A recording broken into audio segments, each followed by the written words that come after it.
তোমার মায়ের একটা ইচ্ছা ছিল তোমাকে মাদ্রাসায় ভর্তি করাতে, পড়াবে মাদ্রাসায়।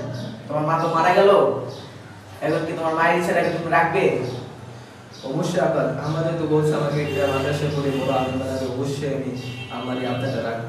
চলো আমাকে নিয়ে ভালো একটা মাদ্রাসায় ভর্তি করে। আচ্ছা ঠিক আছে, চলো আমাকে ভালো মাদ্রাসায় একটা ভর্তি করো। আসো।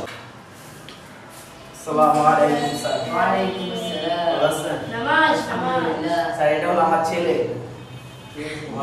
আমার বড় ছেলে। নাম কি তোমার বাবা? আমার নাম মাসুম বিবি। এখন হুজুর আমার ছেলেটাকে তো আমি মাদ্রাসায় ভর্তি করে দিয়েছি। ওর মা তো মারা গেছে, ওর মায়ের শেষ ইচ্ছা ছিল যে ওর মাদ্রাসায় ভর্তি করাবে, ওর মাদ্রাসায় পড়ালেখা করাবে, ওর হাফেজ বানাবে। এখন ওরে বলছি, ওই রাজি আছে, জিগান ওরা রাজি আছে। বলো। রাজি আছো? মাদ্রাসায় বড় আলম হবে রাজি আছি। আচ্ছা তাহলে কাজ করো, আজকে ভর্তি হয়ে যাও, কালকে তো তুমি ক্লাস করা শুরু করে দেবে, ঠিক আছে? ঠিক আছে, ক্লাসকে ভর্তি করে দেবে নাকি?